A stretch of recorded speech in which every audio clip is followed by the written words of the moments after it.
Welcome to This Explainer. Today, we're taking a completely different look at an absolute gaming classic. Instead of focusing on the weapons, the stolen cars, or just the general chaos, we're going to break down exactly how to build a criminal empire and become the true king of Vice City, strictly through real estate. So, let's dive right in. What if I told you that buying every property in GTA Vice City is the real key to becoming the king of Vice City? That brilliant quote from our source material absolutely nails the stakes for our analysis today. It completely flips the script, right? To truly win, it's not just about the missions you pull off. It's about the smart, strategic investments you make across the map.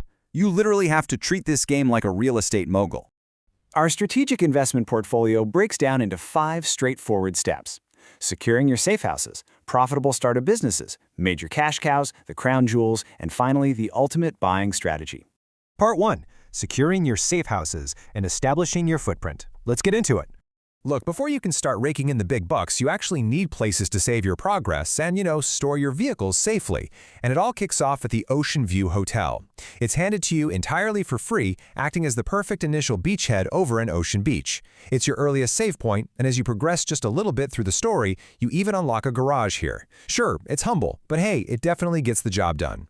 Now, as you expand north into Vice Point, you can strategically level up your real estate game. You start with 3321 Vice Point, a super cheap $2,500 room just for a quick early save. Then you step it up to the Lynx View apartment for $6,000 near the golf area, and finally you can grab El Swanco Casa for $8,000, stepping right up to a luxury mansion complete with a garage. It's just a really clear, logical ladder of property upgrades. The sheer contrast in the Vice City real estate market is just wild. I mean, on one hand, you could crash in the Scummel Shack in Little Haiti for $4,000, which honestly offers zero garage space and is strictly a bare-bones place to sleep if you're exploring the north side. Or, for $14,000, you can grab the Hyman condo in downtown, complete with a 3-car garage and your very own rooftop helipad.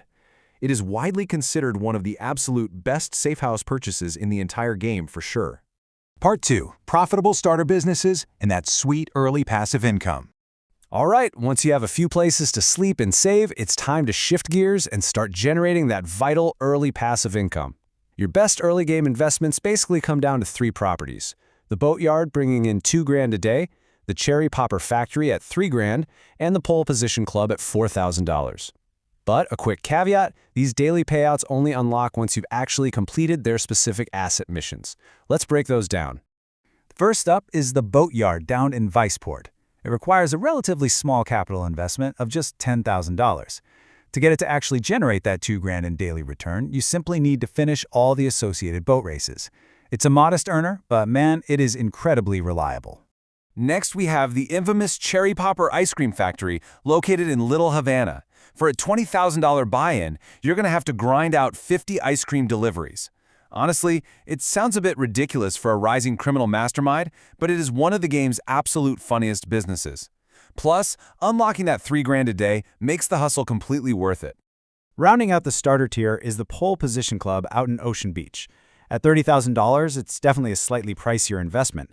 However, the requirement to get it running is incredibly simple. And that $4,000 daily payout, that is just fantastic early on. It's a really easy win for your portfolio. Moving on to Part 3, Major Cash Cows, where we talk about scaling the empire. Okay, we are officially entering the major leagues. The properties here are way more expensive, but the strategic and financial payoffs are massive. $9,000. I really want you to focus on that number. That is the potential daily payout of our next property. That figure alone makes it one of the absolute most profitable businesses you can own in this entire economy. So, the property generating that massive $9,000 a day is Sunshine Autos in Little Havana. Now, it costs $50,000 to acquire, but listen, it isn't just about the cash. You unlock entirely new gameplay mechanics here, an import-export garage, a highly addictive car collection list, unique vehicle rewards, and a whole new set of asset missions. The value here is seriously off the charts. Next up in the major leagues is Kaufman Cabs, located right in Little Haiti. The asking price is $40,000. By finishing the required taxi missions for this property, you lock in a cool $5,000 in daily income. And as a brilliant little bonus, you also unlock the unique Zebra Cab. According to our source analysis, this property is worth every single dollar you drop on it. Then, over on Prawn Island, we have the film studio. Dropping 60 grand here gives you an amazing $7,000 daily return. But beyond that great ROI, this property gives you access to some of the most memorable, movie-themed missions in the entire experience, while also rewarding you with unique vehicles you really can't easily find anywhere else.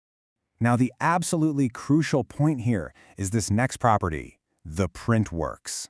At $70,000, this counterfeit operation in Little Havana might seem like just another expensive asset, but you literally cannot skip it. It is absolutely essential for advancing the main story. Fortunately, it softens the blow by lining your pockets with a staggering $8,000 every single day. Not a bad trade-off, right?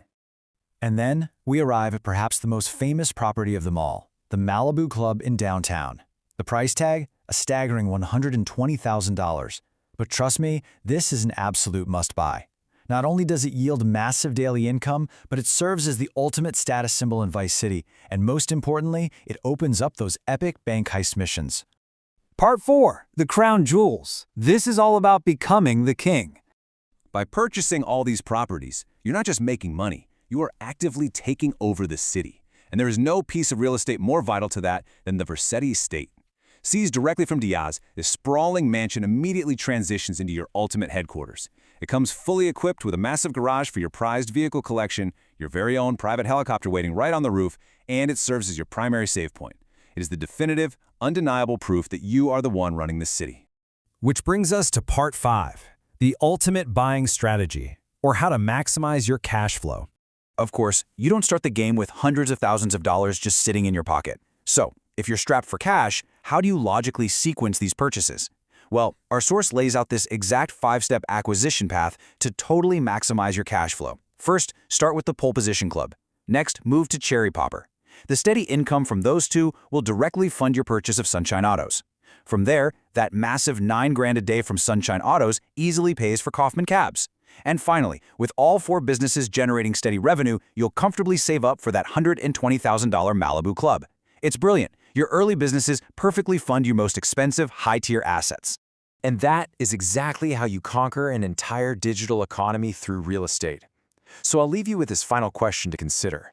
Which property is your favorite to rule Vice City? Whether it's showing off at the legendary Malibu Club or managing the high-earning mechanics of Sunshine Autos, mapping out your empire property by property is exactly what elevates this experience into a true masterpiece of economic strategy.